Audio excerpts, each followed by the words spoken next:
Hello and welcome to the Financial Wellness Hour. I am your host, Hirsch Serman, and I am thrilled to have you here with me today on WGSN-DB, the Going Solo Network. This show is for those who want to learn more about creating financial wellness, and we will be taking different life cycles and exploring them, both financially as well as emotionally, because believe it or not, personal finances are more about the emotions associated with your personal finances than the finances and funding themselves. Although we might be pretty general in our discussion, we'd love to hear from you, make it a little bit more specific and relevant for you and a little more personal. So you can reach me through my website, lifecycle.financial. That's lifecycle.financial, or you can post your comments and questions on Facebook, YouTube, or wherever you're watching. Everyone knows that college is expensive and getting more expensive every year. And today we're going to explore college funding financial aid process, the pitfalls. This topic is just so important, especially this time of year. And people, I think, are just so lost when it comes to working through a FAFSA, the form that is required by most universities, the financial aid in general, financial aid process, even how to appeal awards that have been awarded. And I think many people probably don't even know that you can appeal awards that have come your way. So Vicki Vollweiler is an expert on all things financial aid. No pressure, Vicki, there. And has received, I will say, raving fan reviews from my clients that I have referred to her, that have worked with her, have not only said that the process has been much easier, but have saved quite a bit of money as well. So Vicki, thank you for that. Thank you for joining us. And it's a pleasure to have you here today. Thank you. Oh, thank you, Hirsch. I'm glad to be here. That's good. And we're gonna jump in with the easy question, ask you a little bit about your background and a little bit about how and where your practice focuses, if you would. So a little bit about me so that everyone knows.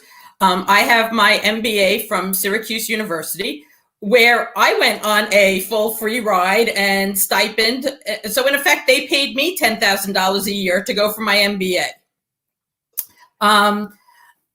Eventually, I'm a divorced mom, divorced now for about 9 years or so. And I became a divorce coach, and I was helping people focus on their personal finances. How to save money, how to increase their income, reduce their expenses. And eventually clients started to say to me, well, now how am I going to afford to send my child to college? Like, oh, this light bulb went off. And, I was thinking, oh, I need to do the same for my own kids. So after, lots and lots of research and working with clients and I'm always passionate about saving money. The college financial prep was born. That's great. And obviously experiencing much of those pieces yourselves, the complexity of the divorce piece plays in. Hopefully they were asking you that question 10 years ahead of time instead of 10 months. But I will say this, any planning ahead of time is better than none, for sure. So, and the college financial aid is important to everybody. I mean, why in some ways, or in many ways probably, is it such an important topic, and maybe even more so for separated and divorced families than couples that are still married? Well, for instance, a client came to me yesterday, a new client, somebody who's separating, and the kids aren't near college age yet, but they're wondering what type of items to include in their divorce agreement. They're thinking ahead and planning for college and want to know what types of things should they be thinking about. Even when college is far off. And even when it's much closer in terms of, the kids are already in high school, if you plan ahead, it's possible to save money. The most unfortunate things I've seen is when a parent comes to me, the kid is leaving for school tomorrow. Oh, what do I need to do? I can't afford this.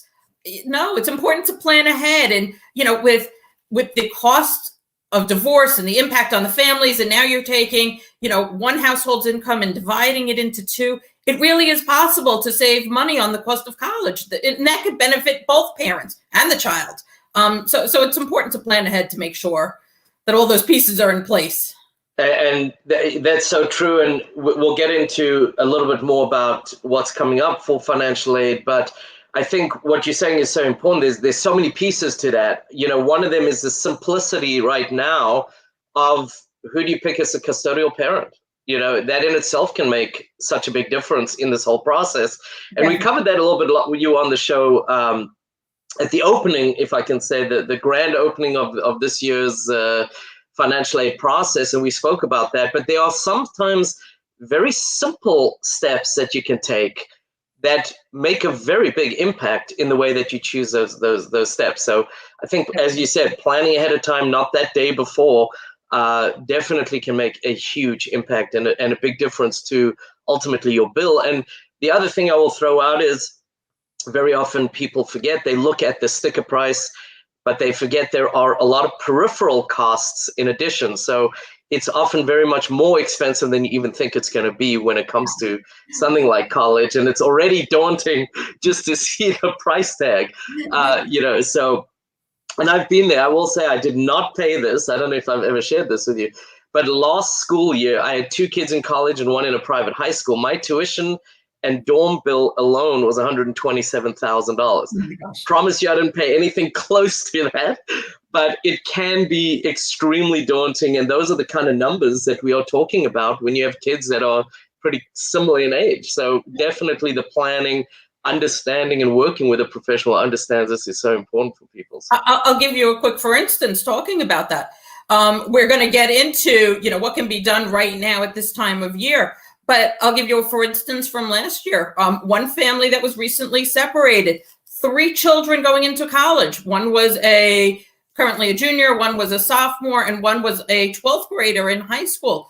Ultimately was able to save the family $50,000 for the 1 year because of those 3 kids. I mean, it's so important to consider all of the different ways to, reduce a families. And I'm using the term, whether it's married, whether it's divorced, to help reduce that family's expected family contribution. It is possible. And I just want to put that 50,000 in perspective. Not only is that a huge number, the average family in America earns somewhere in the range of 55,000. So when you think about that, you've just saved an entire year's salary, which is pretty incredible. So wonderful, wonderful. So I mean that's a perfect layup for my next question. Actually, is how do you strategically work and plan with families who are separated and divorced? So like I mentioned earlier, the family where the children are younger and helping them know what to consider as far as their divorce agreements go. Just so that they're educated and informed and they know what will be coming up in the future. So that way they know what type of language to possibly include.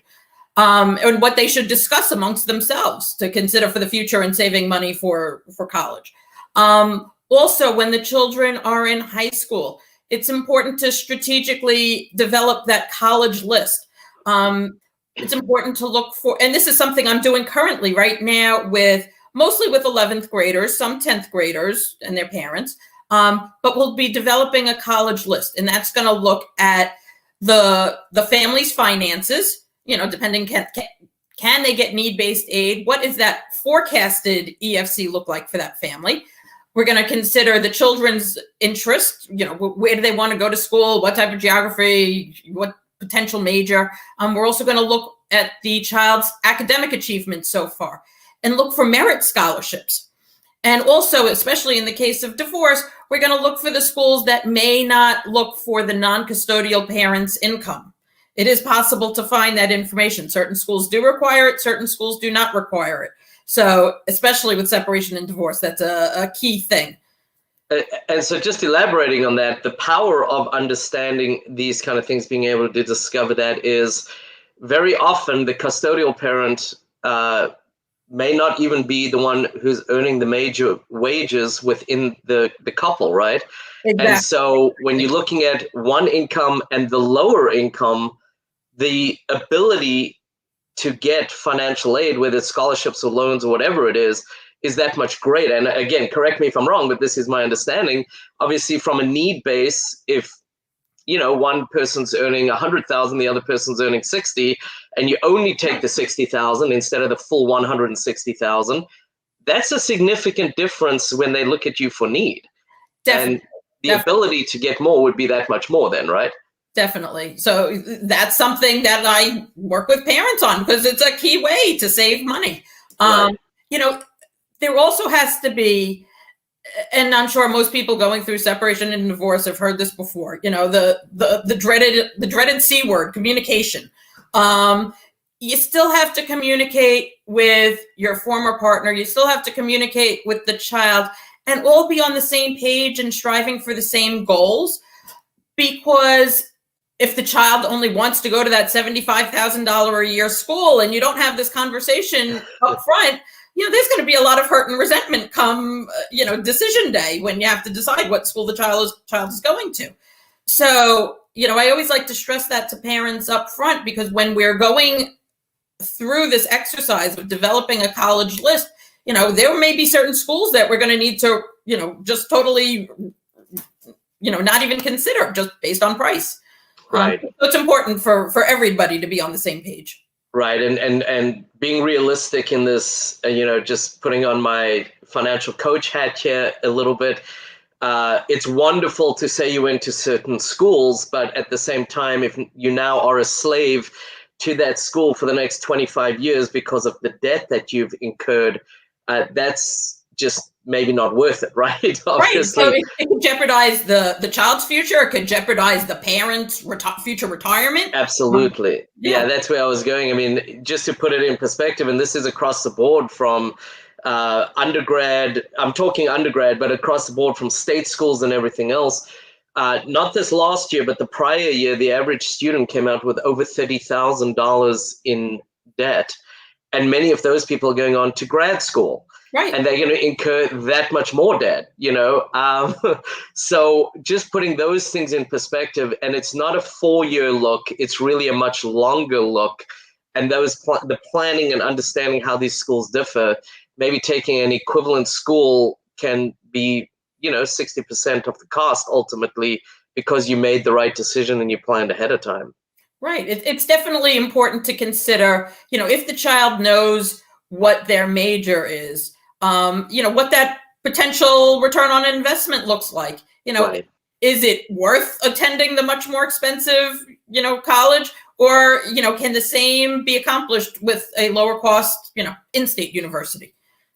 And there's a lot of ways to plan, and there's a lot of strategies around that. And, unfortunately, we do not have time to get into every single one of them. But that's also why I think it's so important to speak to somebody who does know these things, that sometimes just, a 20-minute conversation and they've already got some idea of 2 or 3 things they can suggest to you. So definitely worth that, definitely worth reaching out. So coming back to the original conversation, I guess, because we've kind of gone on a tangent here or there. But so for separated and divorced parents who have already completed the FAFSA, right? We spoke 3 months ago about completing it, getting your award. Are they now done? I mean, they should have potentially already received what that award is, or they will be soon. But does that mean they're done applying with financial aid for the year? Is it kind of a one and done, if you can call it that? A lot of people think you fill out the FAFSA form, you're done with financial aid. The FAFSA form is certainly a step that needs to be done. But is it the only way you're going to get more in financial aid or save more money? No. We spoke about, developing the college list. You fill out the financial aid forms. Now is when the students are getting their acceptances. They'll start receiving their financial aid award packages. So it's important to look at those award packages. Maybe there's something there to negotiate. And certainly if there was a change in 2020, if there was, separation or divorce, if there was a job loss, if there was a medical illness, if there was something that impacted the household of the family or the person that filed FAFSA, it's a great time to file an appeal if there's been this downward change, to hopefully receive even more. So I'm going to ask you to elaborate on that just a little bit, because I don't think people really understand when you submit your information, it's a historical view, but obviously our costs that we're going to incur as parents are future costs. And there's got to be a balance and a matchup between these two. So I'm going to ask if you can talk a little bit about that historical view And the changes, as you mentioned, there's a big period, a big window in which changes can happen, and understanding that can help you potentially appeal and get a lot of money. Right. So right now, today's high school seniors are going to be entering college fall 2021. So most people, and I'm still, helping people with FAFSA forms even now, but most people do it in the fall of 2020. So the year before the kids are going to school. When you fill it out in fall 2020, you're using tax data from the prior year. So we were using 2019 tax returns for kids going to school in 2021. Between 2019 and 2021, there can be so many changes in a household. And the financial picture can look completely different. And based on those changes, is when it's time to, raise your hand and say, maybe I need a little. Well, no, I'm so glad that this came up, because, we already 14 months after that data, right? From 2019 to kind of the middle of February already. We almost 14 months later, and there's still several months before the school year. And if there was ever a possibility of something happening for a change in finances, it was 2020, right? So I think it's just so important for people to understand that just because you applied late 2020 doesn't mean that that's kind of the current information that's taken into account. So I think that's such an important piece. And I'm going to kind of use that as a platform to ask you a little bit more as well. So people who filed at the beginning of the season, as we said, way back when, 4 months ago, they're in appeal season now. So I'm not sure if that's the term. Yeah, no, I mean, it's not really the term. And most people, candidly, don't even know that they can make a change once FAFSA is submitted. So what do they have to do? Let's speak about that a little bit then. Well, people need to consider what the change was and what the impact was, if anything. Some people will say, "Oh, well, I lost my job, but I got another job 2 weeks later." Well, no, that may not. And I was earning 10,000 more. No, but if there was really something substantial, it's important to think about what it was. Possibly may even need documentation. So it's important to think about how to go about it. So like last year, people were furloughed, people had their salary cut, people got laid off.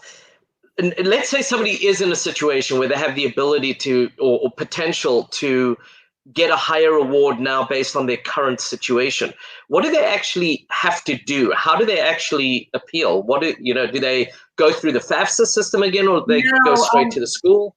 Well, every school is different, so every school has a different process. Okay. And every school may even, request different forms to different pieces of documentation. So it's important to consider what you have and what you can substantiate and how you want to build a case. I mean, it's almost like being an attorney and building a case. Right. Okay. No. And that's important, because I think sometimes people think, oh, I'll just appeal. I'll tell them, 2 lines, oh, my situation changed, but clearly that's not enough. So understanding what you're dealing with, understanding what you have to do is as much of the challenge of actually, preparing and getting ready and making that case, as opposed to just thinking it's a slam dunk because they've already got so much of your information. So clearly it's not, which is important to know. I'm going to ask, we're running close to a break where we do have to pay some bills. But Vicki, how can people get in touch with you to ask you about all these things that we've already covered? And we still got so much more to go. So people could certainly reach out through either my website, www.collegefinancialprep.com, or send me an email at collegefinancialprep@gmail.com. Great. And we are going to be right back in about 2 minutes. We just got to pay some bills, so don't go anywhere. Thank you.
Hello, welcome back to the Financial Wellness Hour. I am your host, Hirsch Serman.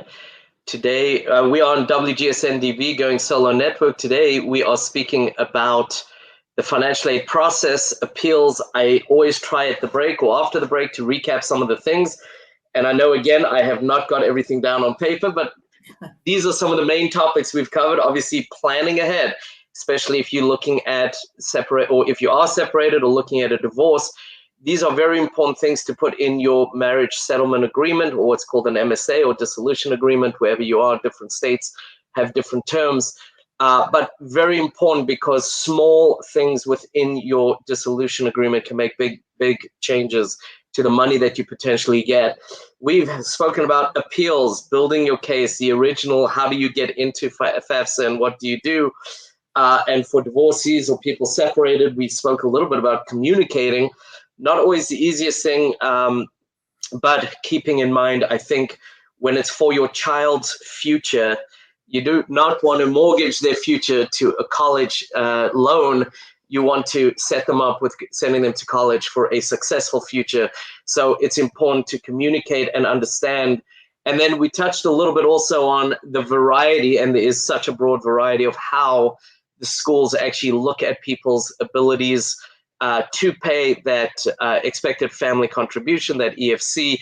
So already just in 20 minutes, we've covered an enormous amount of things. The last piece we were talking about a little bit was the appeals process, preparing how you have to build that case.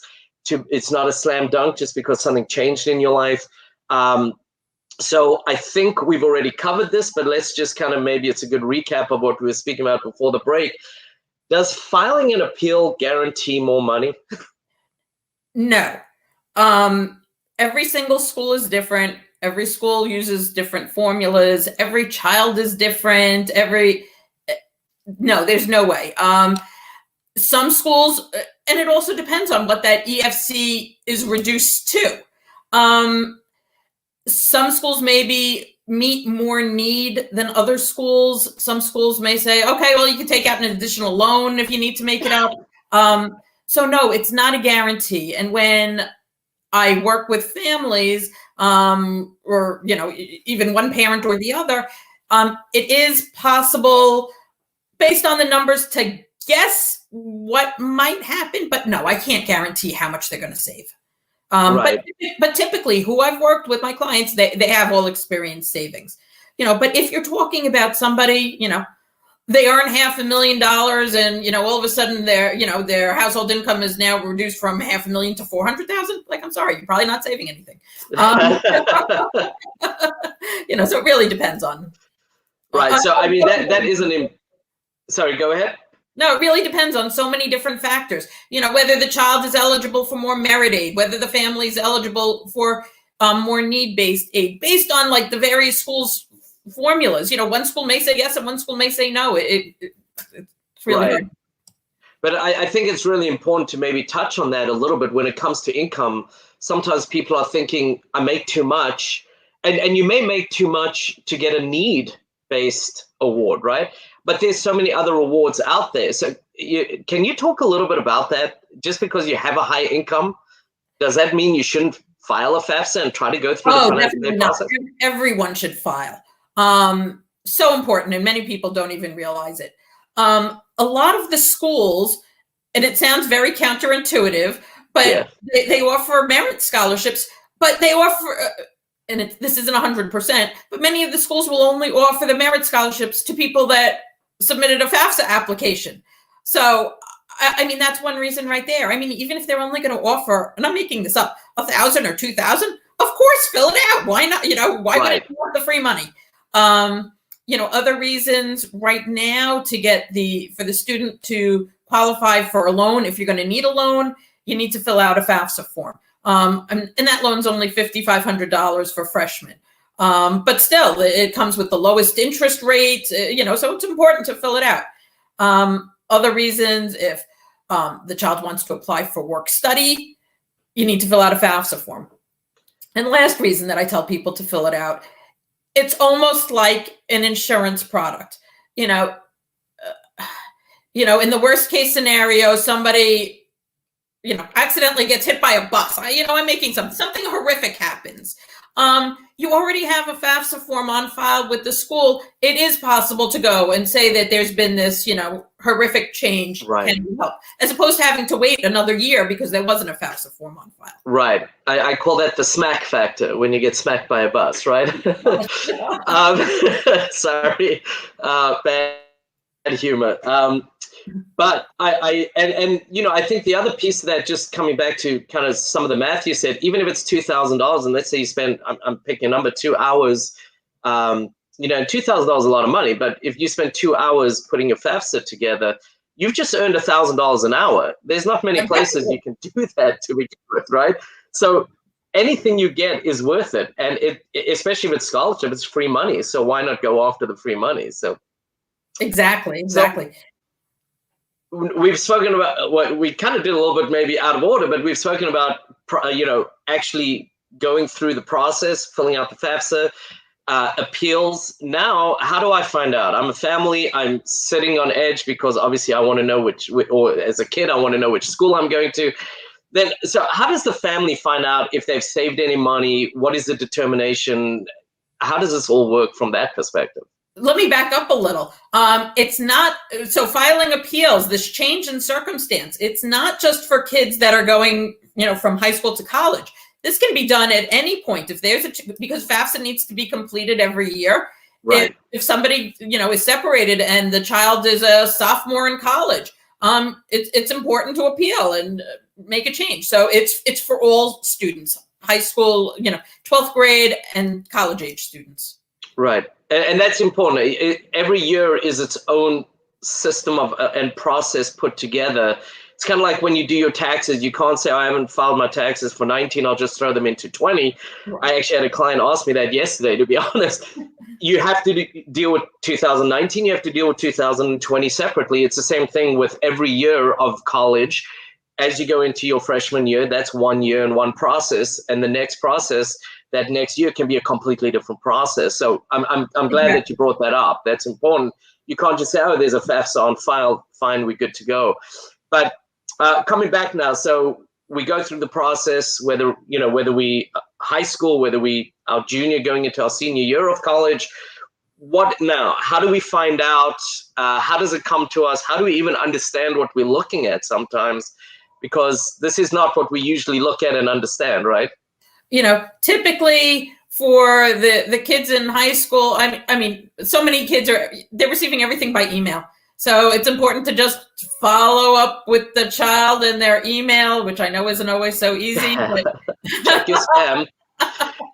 But yeah, it's important to check their emails and see if something new is in their portal. Check their portals for updated information. Typically, the financial award packages will come out usually like February, March. But then you want to stay on top of it and see if there is a change.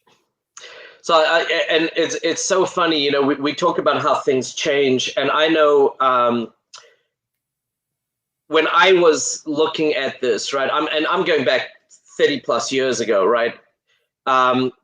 It used to be this excitement for high school kids when they got that big package from the school, because that meant they got in, right? Versus that just an envelope, the small envelope. They kind of lose out on that whole experience, but at the same time, it's it's with the times, and I think from that perspective, they need to understand this is kind of that first part of being a responsible college student. And that all plays in. So I think in some ways it's just maybe a different experience, but when you were talking about that, it brought that back for me. So it's very funny. And so they will receive all of that information in an email then, right? I mean, and it's going to say this is what your award. Or you can check the child's portal online, and it'll likely be reflected there when everything's been taken care of. So yeah, typically electronically is how you find out. Great. Okay. And then I'm just going to get on a soapbox here from, again, putting on my financial coach and CPA hat.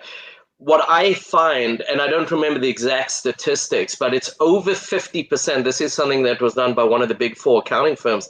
Over 50% of the people that take out loans do not understand the loans they're taking out, whether it's on the federal level or whether they, going on a private level, they really should be understanding what this means. So if, as an example, if I'm going to have $33,000, which 2 school years ago is what the average person came out with, what does that mean? How much do I have to pay every month? How long do I have to pay that? Don't forget those kind of things. The interest, as an example, is a deduction on your taxes. And so there are so many factors that you need to understand, not trying to make it more daunting than it is maybe, but it really is important to understand what you're signing, because you are responsible for that. And it does go into your future, and it can determine, what job you're going to take afterwards, because you may want to do something in the philanthropic world and you may not be able to afford it, to be able to pay those loans back. So I think all of these things are just so, so important for people to keep in mind as they're going. And I think, anyone who knows me knows that, or has worked with me, planning is just such a key thing, and understanding your financial picture. And being able to plan helps you reduce mistakes. Or if you plan and prepare, you're going to find out maybe what some of the common pitfalls are or common mistakes that people make. And I'm going to ask Vicki if you can maybe share a couple of those.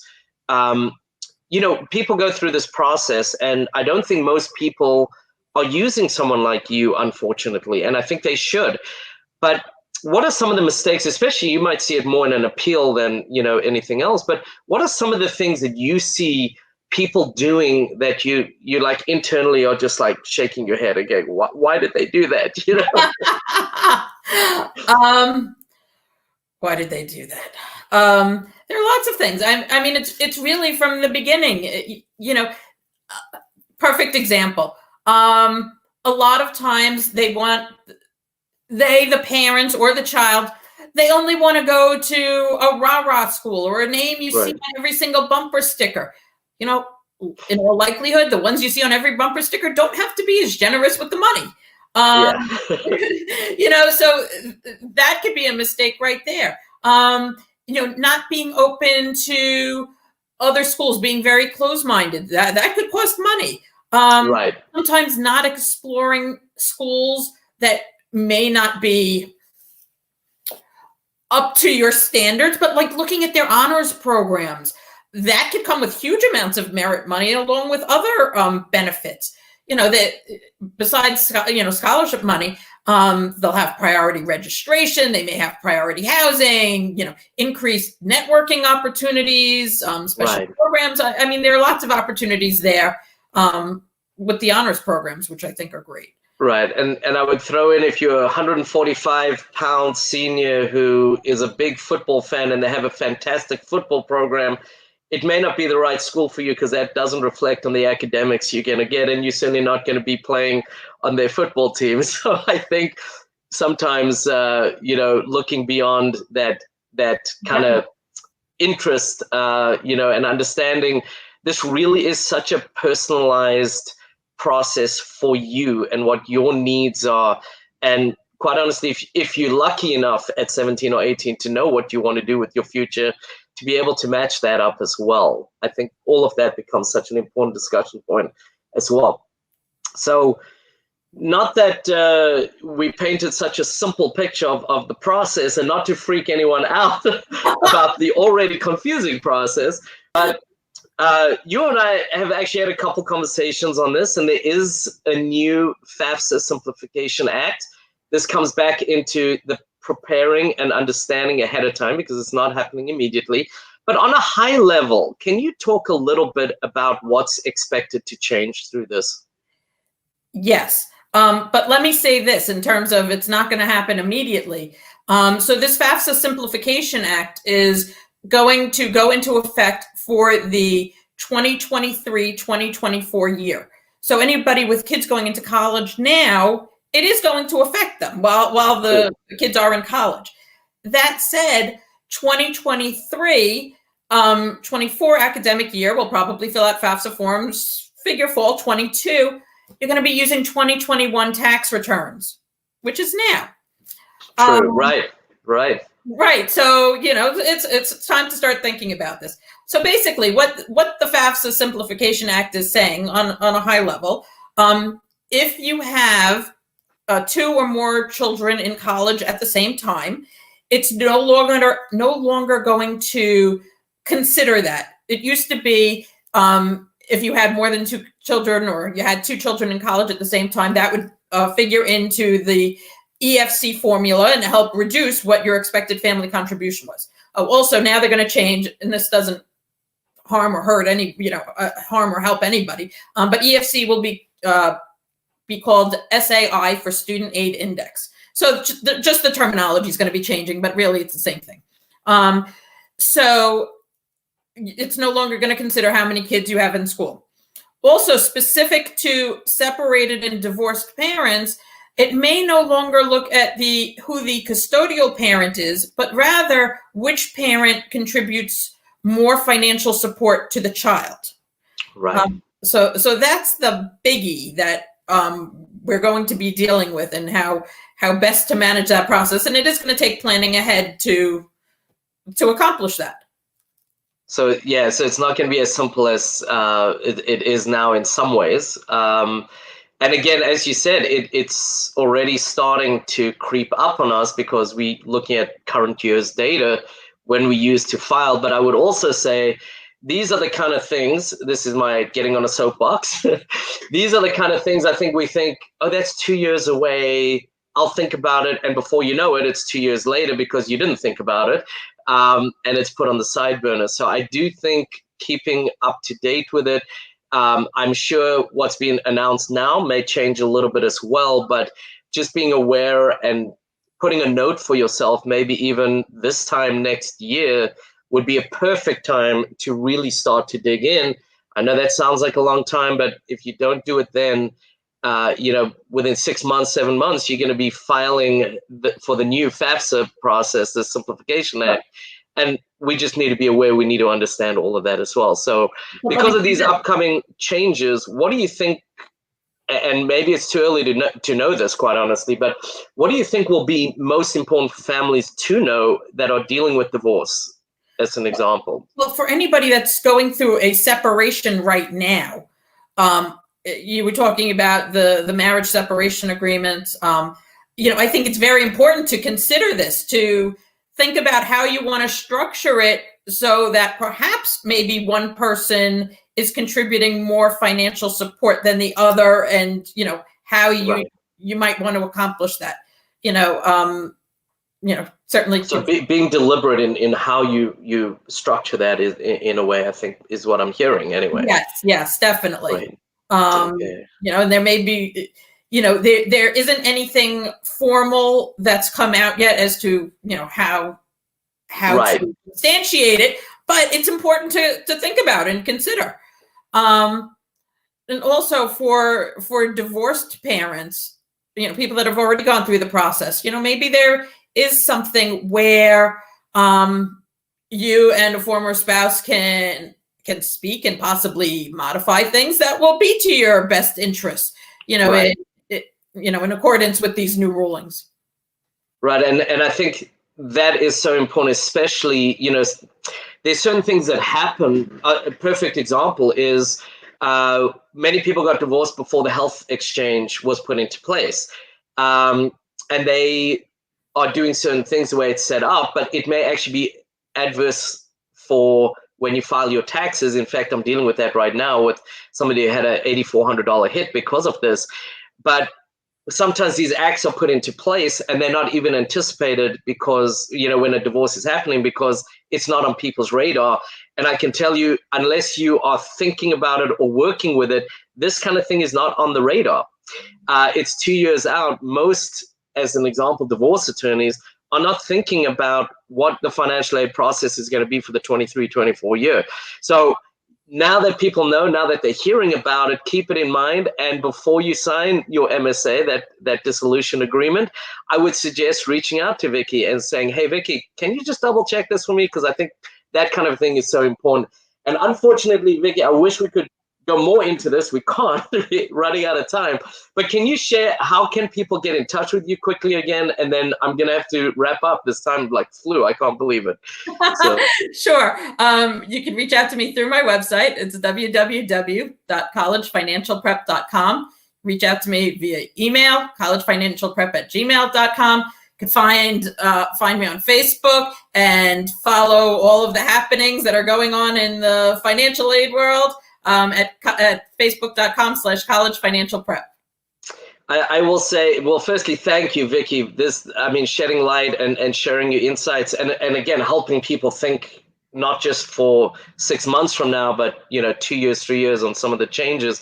And I appreciate how you simplify some not so simple ideas in this process as well, which is always appreciated because it's confusing enough. It's not just filling out a form and thinking, this is not a Hail Mary. This is real money, and this is, your kid's future. I am Hirsch Serman, your host for the Financial Wellness Hour. Please reach out to me through my website, lifecycle.financial. That's lifecycle.financial. You can reach out to me or for questions for Vicki, and I can certainly relay them to her. And I look forward to our next show, and thank you for tuning in, and have a great week.